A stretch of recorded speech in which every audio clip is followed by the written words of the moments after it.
할렐루야. 예, 12월이 되면 괜히 연말 분위기 때문에 마음들이 무거워지죠.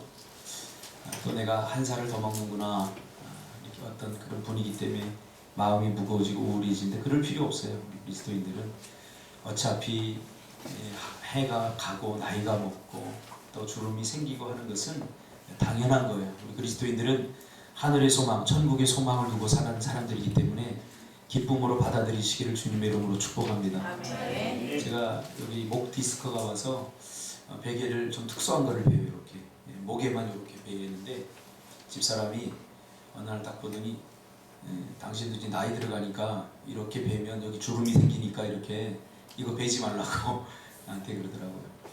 아니, 나이가 들어서 주름이 생기는 건 여러분 아름다운 주름입니다. 그런 걸 괜히 거부하려고 하면 더 불행해져요. 주름 생기고 뭐 이런 것 때문에 받아들이시고 하나님이 주신 것들 누리시기를 주님의 이름으로 축복합니다. 아무리 발버둥 쳐도 나이는 듭니다. 시간은 지나갑니다. 그런 것과 싸우지 말고 정말 우리가 싸워야 될 것이 무엇인가요? 그 본질을 붙잡으면 우리 인생은 더 행복해질 줄 믿습니다. 그래서 12월에 우울해하지 마시고 주님 오신 날 우리가 기쁨으로 맞기를 주님의 이름으로 축복합니다. 우리 순준이도 뭐 안 됐다고 지금 표정이 굉장히 우울한데 그럴 필요 없어. 우울한 표정 짓는다고 또 안 됐던 게 붙고 뭐 그런 게 절대 아니야. 그러니까 믿음이라고 하는 말 안에 긍정성이 있거든. 긍정성. 우리가 계속 주님을 희망하고 소망하면 하나님께서 좋은 날 우리에게 주실 줄 믿습니다. 이 소망이 12월 달 첫 달 시작하면서 첫 주를 시작하면서 여러분 안에서 회복되기를 주님의 이름으로 축복합니다. 그런 의미에서 우리 옆 사람과 한번 인사합시다. 자, 얼굴을 가리시고 까꿍. 다시 한번 시작. 까꿍. 제가 전도사 때 어릴 때 군대 막 제대하고 전도사를 시작했거든요. 그때 어떤 한 구역을 제가 인도하는데 신혼부부 구역이었어요. 신혼부부 구역인데 한 4-5명 정도 부부가 모이는 구역을 인도했는데 그분의 한 권찰님이 그런 얘기를 해요. 전도사님 아직 어려서 몰라요. 인생은 연극이에요. 그러더라고요. 무슨 말이에요? 그러니까 나중에 결혼해보면 알아요. 남편은 내가 자기를 사랑하는 줄 아는데 나는 사랑하는 척하는 거예요. 그러면서 인생은 연극이다. 연극을 잘해야 행복하게 살 수 있다. 그런 얘기를 하더라고요. 그래서 차순희 집사님 오늘 가서 이영수 씨 고문 좀 해야 될 것 같은데. 맞아요. 근데 그 의미를 이제 나이가 들면서 이제 많이 먹진 않았지만 그게 무슨 의미인지 알 것 같아요. 속인다는 의미가 아니라 때로는 힘들어도 밝은 표정을 해야 하는 것이 가장의 역할이고 목사도 마찬가지입니다. 여기 나와서 내가 힘들다고 인상 쓰고 왜 11조를 안 하는 거예요? 막 이러고 있어봐요. 이거 완전히 개판되잖아요. 그렇죠? 그래서 성숙해진다는 것은 많은 인생의 짐을 지고도 변함없이 그 길을 포기하지 않고 가는 것, 그것이 성숙이 아닌가 그런 생각을 하면서 오늘 하나님이 우리에게 주신 축복의 말씀, 하나님이 밤에 일할 수밖에 없는 이유, 하나님이 밤에 일할 수밖에 없는 이유라는 제목으로 룻기 20번째 강의를 시작하겠습니다. 원래 이렇게 길게 할 마음은 없었어요. 룻기가 4장밖에 안 되기 때문에 한 20번이면 끝날 줄 알았는데 룻기를 강의하면서 지금까지 나와 있는 룻기 강의집을 이렇게 보니까 전부 다 비유적인 설교를 많이 했더라고요. 근데 거기에 대한 안타까움이 있었어요. 왜냐하면 여호수아, 사사기, 룻기는 역사서거든요. 역사를 관통하는 그런 시점에서 룻기를 봐야지 되는데 그냥 본문에 나와 있는 것을 가지고 비유적인 것들만 풀어서 설교를 하니까 뭔가 내 마음에 이게 차지 않았어요. 그래서 역사적 관점으로 이렇게 보면서 준비를 하다 보니까 설교가 조금 길어졌습니다. 유대인들에게 있어서 밤은 쉼의 시간이며 또 안식의 공간입니다. 그래서 유대인들에게 있어서 하루란 아침부터 시작되는 것이 아니라 밤부터 시작이 됩니다. 그래서 안식일, 유대인들이 지키는 안식일은 금요일 저녁부터 시작이 되는 거죠. 우리처럼 아침에 하루가 시작된다는 개념이 아니라 유대인들은 저녁에 하루가 시작된다 이렇게 생각을 하고 있는 거죠. 하루는 쉼으로부터 시작된다고 본 것이죠. 일하고 쉬는 것이 아니라 쉬고 나서 충분히 에너지를 보충하고 나서 다시 일하는 것이다. 그렇죠?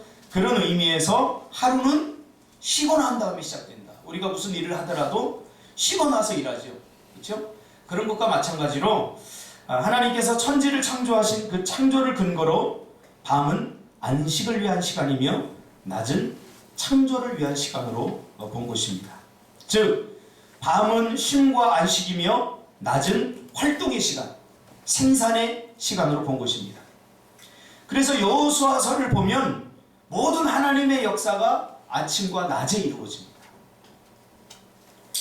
몇 가지만 꼽아보면 여호수아 3장 1절에 보면 아침 일찍 일어나. 그렇죠? 여리고성을 칠 때 아침 일찍 일어났습니다. 그리고 여리고성을 돌 때도 여호수아서 6장 12절에 보니까 아침 일찍 일어나서 돌았다라고 말합니다. 또 아이성의 패배로 지파들을 모이라고 할 때도 여호수아가 아침 일찍이 이스라엘 백성들을 모이라고 여호수아서 7장 14절에 말하고 있습니다. 그리고 아이성을 두 번째 다시 실패한 후에 두 번째 다시 공략한 시간도 아침 일찍이라고 성경은 말하고 있죠. 여호수아서 8장 10절입니다. 그리고 여호수아서 10장 12절에 보면 여호수아가 아모리 사람과 싸울 때 치열한 전투 중에 해가 막 지고 있어요.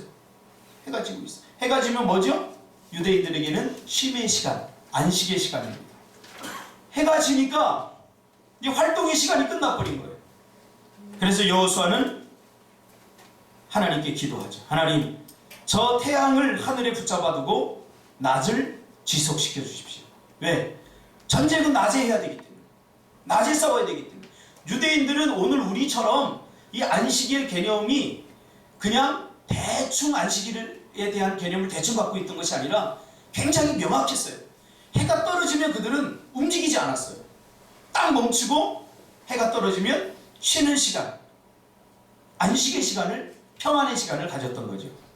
그래서 이스라엘 백성들이 아모리와 전투를 할 때 해가 떨어진다는 것은 곧 전투를 멈춰야 된다는 건데, 전투를 지금 멈추게 되면 가나안에서 가장 이 극나라하기로 유명한 이 아모리 족속을 치는데 문제가 생기거든요.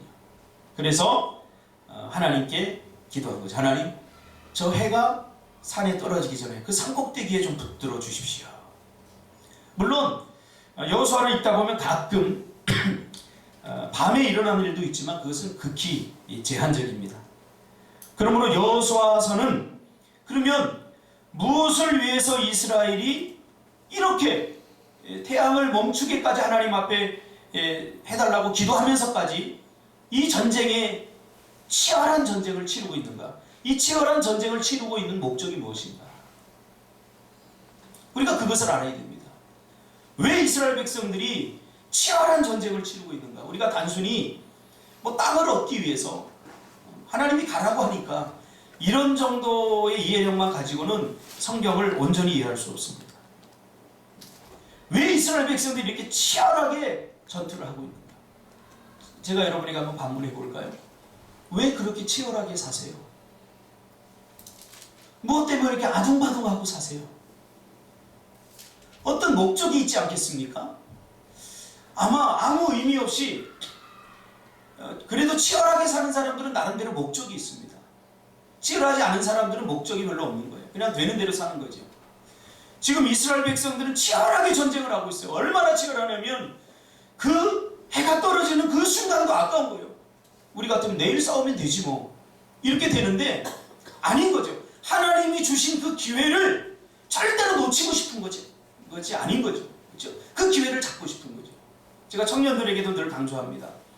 하나님은 우리를 사랑해서 항상 기회를 주시지만 그러나 끝까지 기회를 주시는 분은 아닙니다. 성경에도 기회가 무한정으로 주어지지 않았다는 것을 우리에게 말씀해 주고 있지 않습니까? 왜 가나안 족속을, 그 7족속을 이 가나안 땅에서 몰아내야 하는가?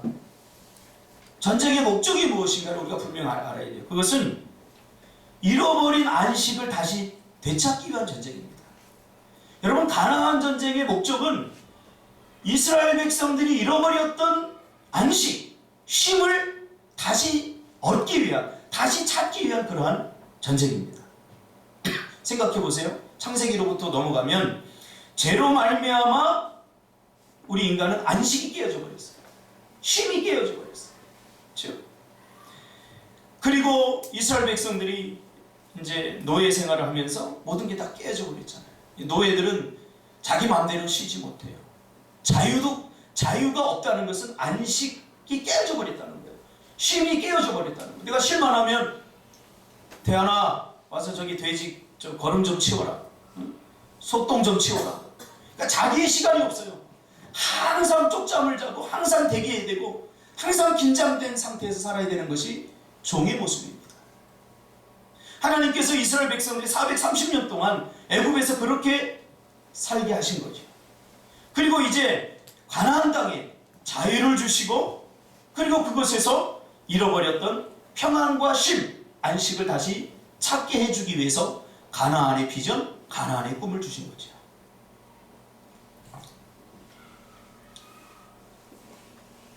그래서 고생 끝에 가나안에 왔습니다. 그러나 가나안에서 안식을 누리려면 몰아내야 됩니다. 죄로 무장된 그런 세력들을 몰아내야 됩니다. 이 가나안의 7 족속은 한마디로 말하면 하나님의 백성들의 안식을 깨는 존재들입니다. 안식을 깨는, 평안을 깨는 존재들입니다.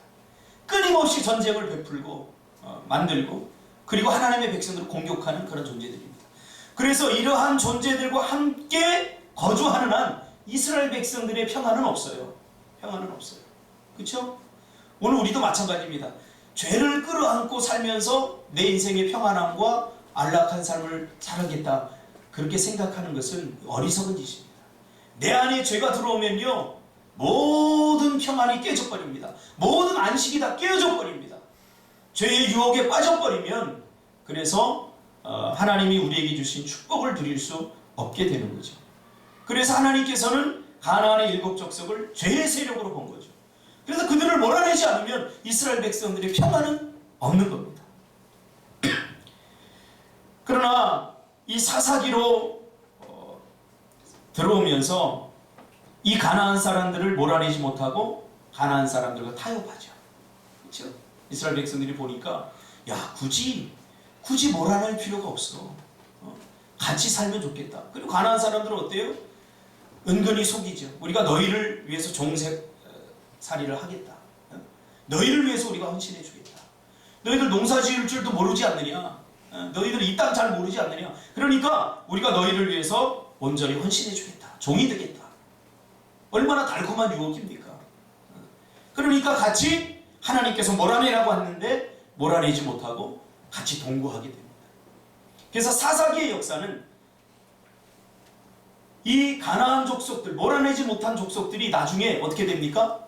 세력이 확장이 되면서 이스라엘 백성들을 몰아냅니다.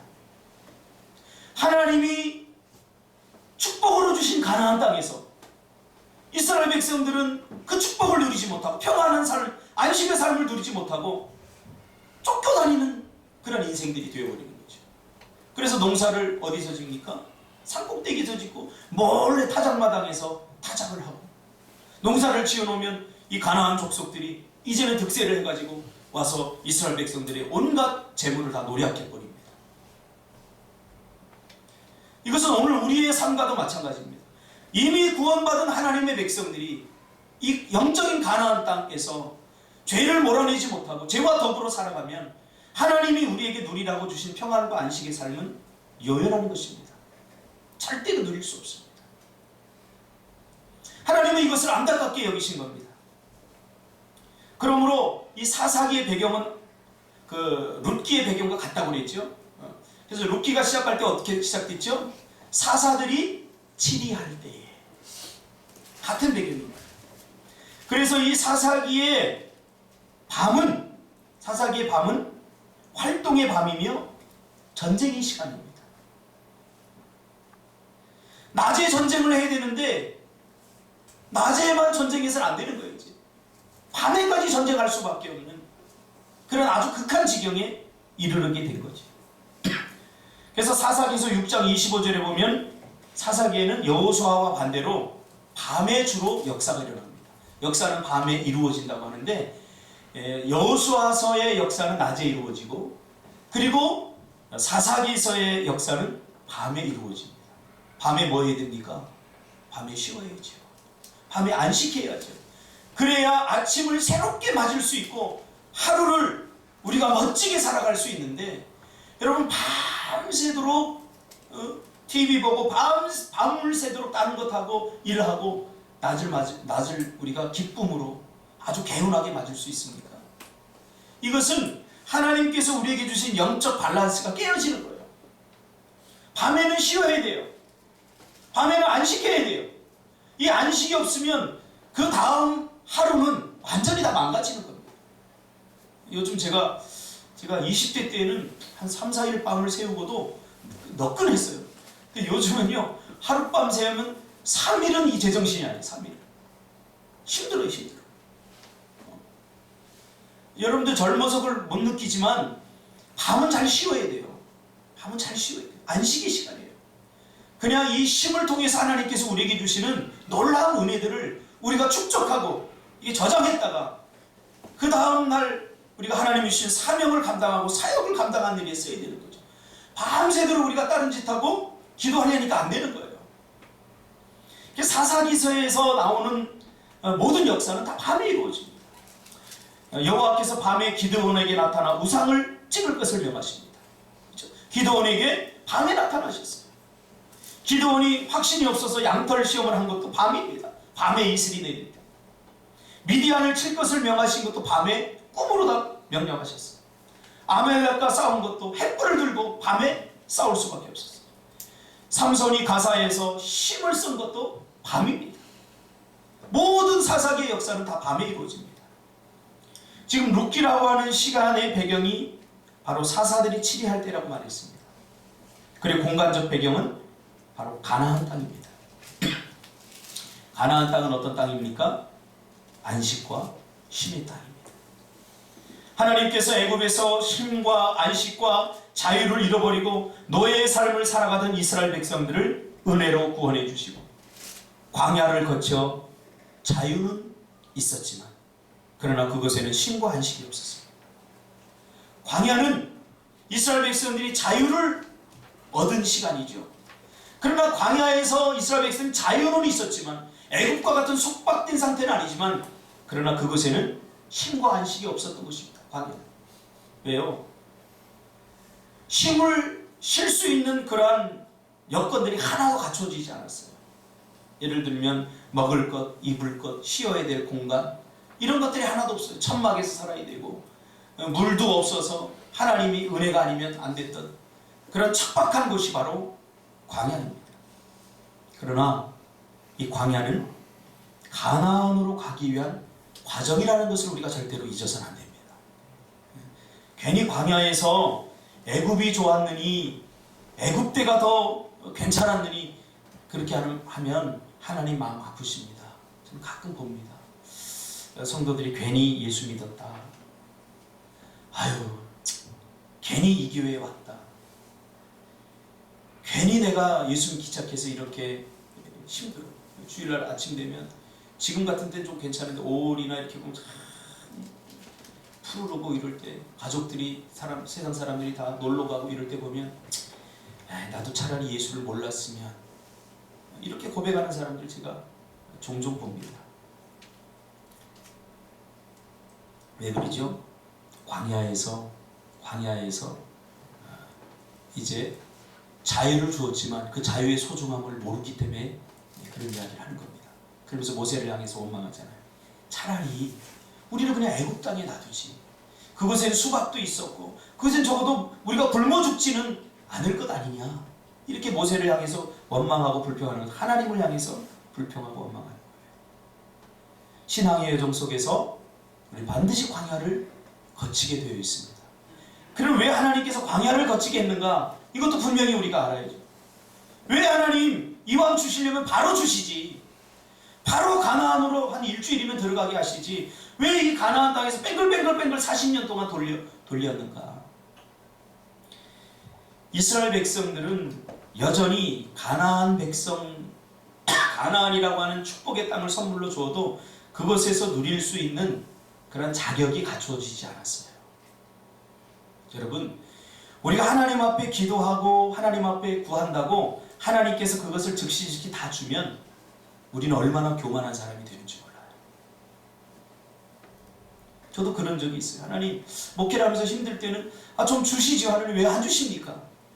그런데 시간을 거슬러 이렇게 돌아보니까 그때 주셨다면 야, 나는 목회 지금 못했어요. 얼마나 교만해져 있을까. 그래서 부족한 것이 은혜입니다. 채워지지 않은 것이 은혜입니다. 문제가 은혜입니다. 이것을 우리가 분명히 깨달아야 됩니다. 여러분, 신앙생활 이보다 더 좋은 조건이 어디 있습니까? 최선의 조건 아닙니까? 근데 이것도 못하면 안 돼요. 지금 전 세계적으로 제가 인도에 갔더니 한 4년, 5년 전에 인도에 갔더니 인도에서 예수 믿는다는 것은 목숨을 내놓아야 되더라고요. 그 사람들이 세례 받는다는 것은 우리처럼 그냥 이렇게 받는 게 아니에요. 세례를 받으면 그들의 그 주민등록 등본 같은 게 있어요. 인도 사람들. 그 등본에다가 종교란에다가 기독교라고 써야 돼요. 힌두교가 아니라 이제 기독교라고 써야 돼요. 그럼 기독교라고 쓰는 순간 나라에서 나오는 모든 배급이 다 끊어져요. 그리고 그 사람이 기독교라는 것이 알려지면 그 주변에 있는 모든 사람들이 이 사람을 왕따시켜요. 심지어는 여러분 유튜브 같은 동영상에서 봤죠? 사람을 때려 죽여요. 때려 죽여요. 기독교인이라는 사실 하나만. 그런데도 그들이 예수를 믿고 살아계신 하나님이 있다는 것을 그들은 보았기 때문에 그것을 포기할 수 없는 거죠. 내가 죽더라도 예수 믿겠다 하고 세례를 받는다는 거예요. 선교사님들이 그거 세례를 주면서 눈물바다가 되는 거예요. 왜? 안타깝잖아요.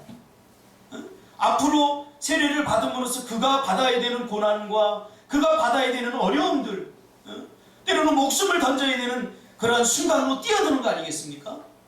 선교사님이 해줄 수 있는 건 아무것도 없어요. 그러니까 선교사님이 세례를 주면서 가슴이 아프대요. 가슴이 아프대요. 그들이 앞으로 예수 믿는 것 때문에 겪어야 되는 고난, 그것을 생각합니다. 모세는 애굽에서 바로의 궁에서 그 왕자가 누릴 수 있는 모든 것들을 다 포기했어요. 하나님의 백성이 되는 것을 기쁨으로 여기고 잠시 왕자로 사는 것보다 영원한 낙을 누리기 위해서 포기했어요. 오늘 한국 기독교의 가장 문제가 뭐냐면 기복주의입니다. 기복주의. 예수 믿으면서 우리가 행복도 누리고 기쁨도 누리고 그리고 편안하고 안락한 삶을 살자 하는 기복주의가 만들어낸 게 뭐냐면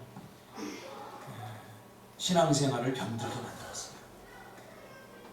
고난이 오면 그래서 많은 사람들이 어떤 생각을 하냐면 내가 예수 잘 못 믿어서 고난이 온다 이렇게 생각해요. 그렇지 않아요. 예수 잘 믿어도 고난이 옵니다. 어려움이 옵니다.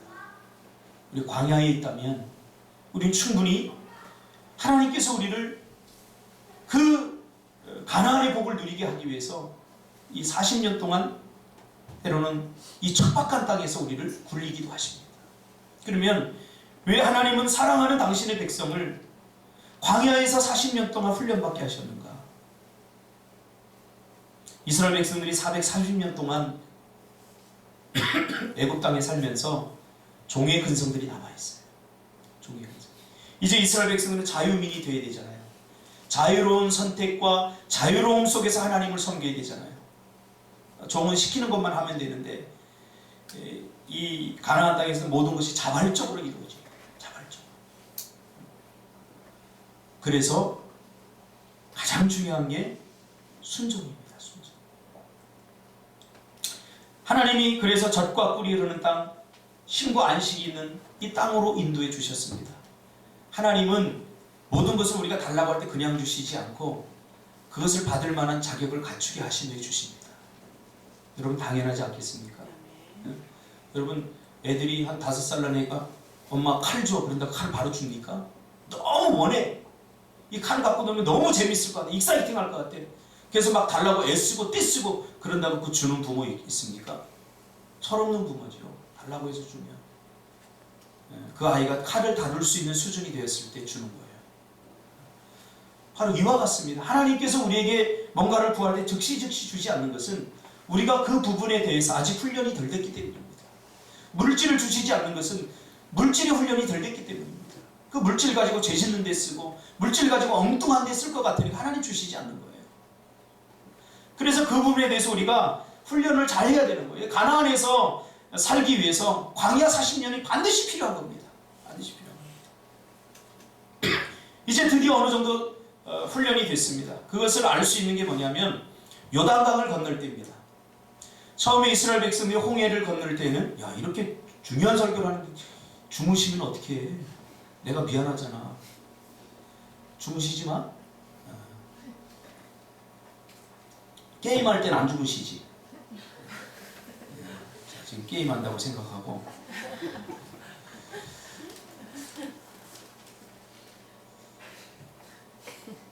미안해, 내가 너를 졸게 한 것 같아서 설교를 게임보다 더 익사이팅하게 해야 되는데 미안해.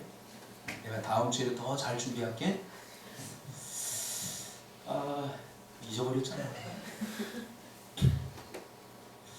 그래서 이제 가나안에서 이스라엘 백성들이 살게 하기 위해서 이제 훈련의 기간이 필요했던 겁니다. 홍해를 건널 때에는 이스라엘 백성들이 두려워했어요. 우리를 여기서 죽게 하려고 하느냐 하면서 불평하고 원망했어요. 근데 40년 동안 훈련을 받고 나서 이스라엘 백성이 요단강을 건널 때는 어떻게 했죠? 모맥을 거두는 시기, 그 물결이 가장 빠르고 또 물이 없을 때 하나님이 건너게 하면 얼마나 좋을까요? 그런데 기다렸다가 우기 때, 모맥이 거두는 시기에 물이 가장 많을 때 하나님 건너게 하셨어요. 어떻게? 법궤를 앞에 세우고 건너라 하니까 이스라엘 백성들이 홍해를 건널 때는 막 두려워하고 막 하나님을 원망하고 그러더니 말없이 건넜어요. 그걸 보면 알 수 있잖아요. 이제 어느 정도 순종 훈련이 된 거예요. 저는 축복, 하나님이 우리에게 주신 거기 때문에 축복을 말합니다. 그러나 저는 기복은 싫어합니다. 예수 믿으면 반드시 축복 받습니다. 그러나 전제가 한 가지 딱 있는데 그게 뭐냐면 순종이 돼야 돼요. 순종이 안 되면 아무것도 얻을 수 없어요. 그래서 이제 가나안 땅을 하나님께서 주셨어요. 근데 가나안 땅을 주셨는데 우리가 전번주에도 제가 설교했지만 가나안 땅을 주시면서 하나님께서 이미 신명기에 이야기했어요. 야, 너희들 그 땅에 들어가면 조심하라. 뭘 조심해야 되냐면 그 땅에 들어가면 너희들 이제 그렇게 절박한 삶을 살지 않아도 돼. 그때에 너희들이 누리는 것 모든 것이 너희들의 흘린 땀방울과 너희들이 노력해서 얻은 것이라고, 이거 내가 다 한 거야 라고 말해서는 안 돼. 그게 가장 큰 위기야. 이 모든 것을 누가 주셨는지 하나님이 주셨다는 것을 반드시 기억해야 돼. 그것을 잃어버리면 너희들 또다시 역출애고, 우리 상원 집사님 카카오톡에 말씀 역주행이라고 써있다. 말씀 역주행. 역출애굽이 일어나는 거예요. 역출애굽. 다시 광야로 가고 다시 애굽으로 가는 이런 역출애굽이 일어나요. 그러니까 우리가 성경을 통시적으로 이해할 때 어떤 크로노스적인 연대기적 시간으로 이해하는 것도 중요하지만 공간과 시간을 뛰어넘습니다. 뛰어넘습니다. 순종이 안 되면 우리가 역출애굽 당하는 거예요. 다시. 그런데 이스라엘 백성들은 이 땅에서 잃어버렸죠. 하나님의 은혜를 잊어버렸죠. 그래 쫓아내려니까 쫓아내지도 못하고 그렇게 절박하게 할 필요가 없어요. 광야에서는 물이 없으면 하나님 물 주세요 기도하고 매달렸는데 이제는 기도할 필요가 없어요. 왜? 한 두 발짝만 가고 우물이 있기 때문에 가서 물 퍼먹으면 돼요. 먹을 것이 없어서 하나님 우리 고기 먹고 싶습니다. 고기 주세요 하고 기도할 필요도 없어요. 왜요? 옆집에 고기 파는 데 가서 고기 사다 먹으면 되니까. 사실 이것이 영적으로 모든 게 다 갖춰진 게 영적으로 큰 위기입니다. 큰 위기예요. 그것이 샬롬의 땅에서, 평안의 땅에서 엔샬롬, 평안 없음을 경험하고 있는 이유입니다. 이스라엘에서. 그래서 심의 시간인 밤까지 일해야만 하는, 하나님의 은혜를 누리지 못하는 그런 수준으로 전락해버린 거죠. 지금 이 시대, 우리가 살고 있는 이 시대가 바로 가나안의 시대라고, 사사기적 시대라고 보아도 무방하리라고 생각합니다. 지금 우리는 쉴 수 없는 시대에 살아가고 있지 않습니까? 겉으로 보면 모든 것이 다 좋아졌어요. 좋은 침대가 나오고 모든 시스템들이 과거보다 더 좋아졌어요. 더 좋아졌어요. 우리 교회도 마찬가지예요. 처음엔 여러분 이런 좋은 의자가 없었어요. 바닥에 앉아서 예배드리고 이런 좋은 강대상 없이 성가대 지휘하는 요만한 거 하나 놓고 설교하고 모든 것이 불편했고 모든 것이 힘들었지만 그때 우리는 절박하지 않았습니까? 그때 무릎 꿇고 기도하고 여름에 너무 더워서 강대상에 올라가서 자기도 하고 그러면서 그때 우리가 드렸던 기도만큼 오늘 우리가 간절해지고 있는가? 우리는 가나안 땅에 와서 지금 뭔가를 잃어버리고 있습니다.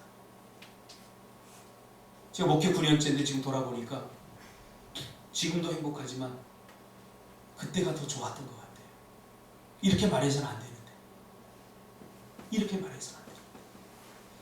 그때는 누구 하나 뭐 신경 쓸 뭐가 없었어요. 하자 그러면 다 같이 달려들었어요. 다 같이 이거 불평하는 사람 하나 없고 김치 하나 놓고 먹어도 불평하는 사람 딱 한 사람밖에 없었어요. 김태한 집사님 고기 안 준다고. 아버지는 그 김치 끓여 먹으면서 나는 농담을 알지? 너의 희생이 지금 필요한 순간이야. 이 김치 넣고 먹어도 그 한 가지 넣고 며칠 먹어도 누가 하나 불평하고 원망하는 사람 없었어요. 가끔 한 번씩 그 밑에 있는 우동 그 칼국수집 가서 칼국수 하나 먹으면 그 맛이 그렇게 좋았어요. 지금은 언제든지 뭐 가서 뭐 사 먹을 수 있고 하는데 그게 그렇게 맛없어요. 그때죠. 내 입맛이 변했을까요? 저는 아니라고 생각합니다. 내 마음의 자세와 태도가 너무 높아졌어요. 너무 교만해졌어요. 그래서 잃어버린 게 뭡니까? 평안, 샬롬. 샬롬의 땅에서 엔샬롬을 지금 이스라엘 백성들이 경험하고 있는 거죠. 지금 우리는 쉴 수 없는 시대에 살아가고 있지 않습니까? 근심과 걱정, 쉬려고 누운 잠자리에서 잠이 오지 않습니다. 왜요? 사업에 대한 걱정, 근심, 염려, 노후도 준비되지 않았는데 이거 어떡하지? 노후에 대한 불안함, 미래에 대한 두려움. 야, 이렇게 하다가 내 미래는 어떻게 될까? 우리 지금 전쟁을 벌이고 있죠. 웨인 멀러라고 하는 사람이 쓴 쉬고 싶지만 쉬지 못하는 사람들이라는 책이 있습니다. 그 책에 보면 웨인 멀러는 현대인들의 쉬고 싶어도 쉬지 못하는 삶을 이렇게 꼬집어서 얘기하고 있습니다. 쉬면 뒤처질 것 같고 쉬면 괜히 미안스럽고 쉬면 안 될 것 같은 강박관념에 붙들려서 쉬지 못하고 있는 것이죠. 이것이 워커홀릭, 일 중독으로 나타난다고 합니다. 쉬면 안 될 것 같아요. 도대체 왜 우리는 안식을 잃어버렸습니까? 영적인 상식이 깨어져 버린 거죠.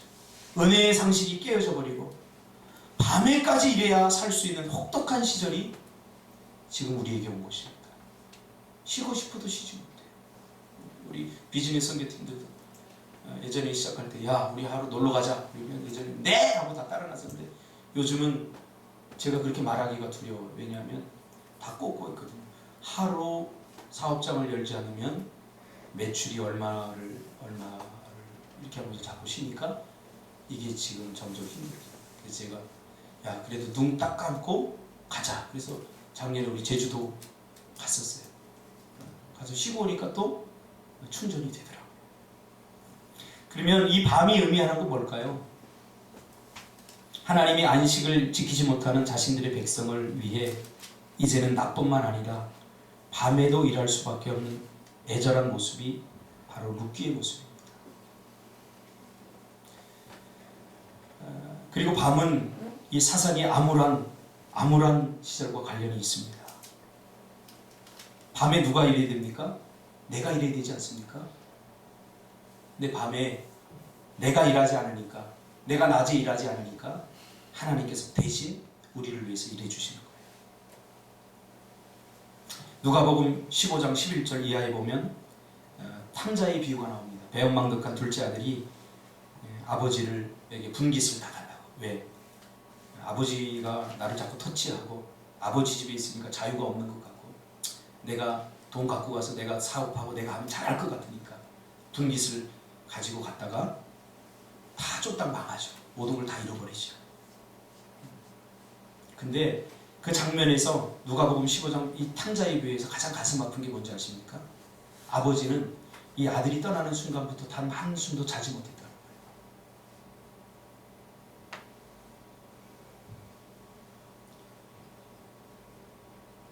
누가 아버지의 안식을 뺏어갔습니까?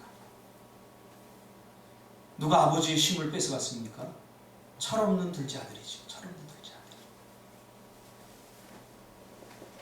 요즘 세태를 반영하고 있는 칸가루족이라는 말. 칸가루족. 어느 정도 나이가 되면 독립을 해서 자기가 생산력을 갖추고 벌어서 먹고 살아야 되는데 부모에게 여전히 기대어 살고 있는 이 칸가루족이라는 말. 가만히 생각해보면 이 시대의 비애 아닙니까? 무엇이 문제입니까? 이 칸가루족의 문제가 무엇입니까?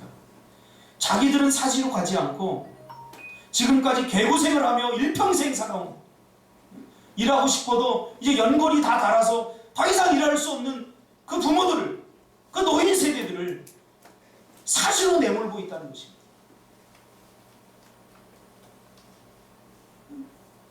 그 아들 용돈 주기 위해서 박수를 주면서 기우뚱기우뚱 걸어요. 왜 그러세요? 연골이 닳아서 몇 번 수술했는데 더 이상 수술을 못할 정도로 연골이 닳아서. 누구를 위해서 일했습니까? 자녀를 위해서 그렇게 일했으면 이제 자녀들은 정신을 차리고 독립해야 되지 않습니까? 여전히 칸가루족이 돼서 부모님의 안식을 빼앗고 있어요. 부모님의 쉼을 빼앗고 있어요.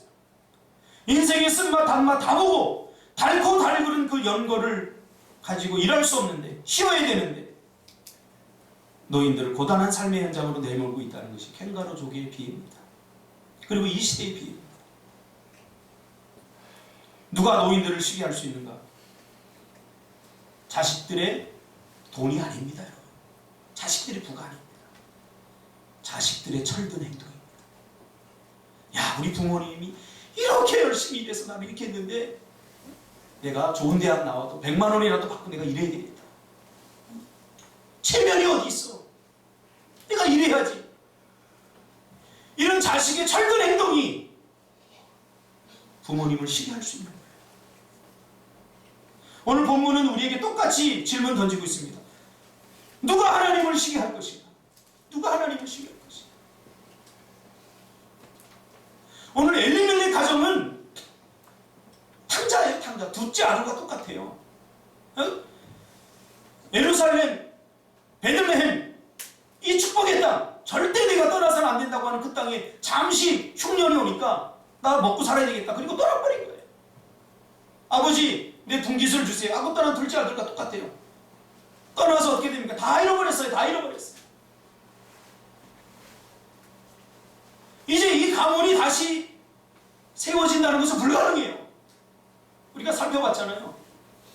이미 나오미가 출생을 할 수 있는 자격도 다 상실했고 이제 정말 절망이에요, 절망. 이 가문이 다시 일어선다는 거예요. 그러나 그래서 하나님께서 주무시지 않고 이 가문을 일으키기 위해서 그래도 돌이키니까, 그래도 다시 베들레헴으로 돌아오니까, 그래도 하나님은 그 돌이킨 이 엘리멜렉 가정을 다시 세우기 위해서 어떻게 합니까? 쉬지 않고 주무시지 않고 지금 밤에도 일하는 거예요. 오늘 보아스는 하나님을 대변하고 있습니다. 보통 이렇게 해석하는데 저는 하나님을 대변하기도 하지만 보아스는 하나님을 쉬게 하는 대리자다. 저는 그렇게 해석합니다. 이게 제 해석이 틀린가 주석을 찾아봤더니 많은 건전한 학자들이 이렇게 해석했어요. 누가 하나님을 쉬게 할 것인가? 여러분, 이 철없는 자식 이거 언제 철들어요? 이 회사는 이래서 못 다니고 저 회사는 저래서 못 다니고 나는 힘들어서 일 못하고 언제까지 용돈을 줘야 돼, 이 자식이? 언제 철이 들어요? 하나님 앞에서 우리도 그렇지 않습니까? 힘들어서 기도 못하고, 이것은 이래서 못하고, 저것은 저래서 못하고, 그래서 하나님이 일하시는 거죠. 이 교회를 위해서, 하나님 나라를 위해서. 하나님이 안식을 포기하신 거죠. 쉬셔야 되는 하나님이. 쉼이라고 하는 개념은 하나님께로부터 온 거예요. 하나님도 일곱째 날 쉬셨어요. 하나님도 쉬시는 분이에요. 하나님은 전지전능한 로봇처럼 생각하면 안 돼요. 하나님도 쉼이 필요하신 분이에요. 쉬셔야 돼요. 근데 누구 때문에 쉬지 못해요? 철없는 나 때문에. 철없는 나 때문에. 철없는 우리 때문에. 쉬지 못하고 지금 하나님 야근하고 계셔.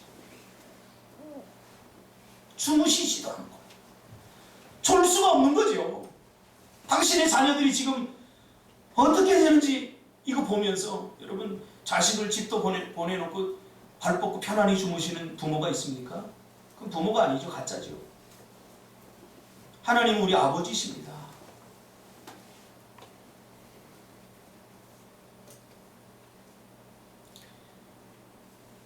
이제 우리에게는 희망이 없습니다. 유일한 희망은 우리를 위해 일하시는 하나님이십니다. 우리는 그래서 하나님께 눈을 돌려야 됩니다.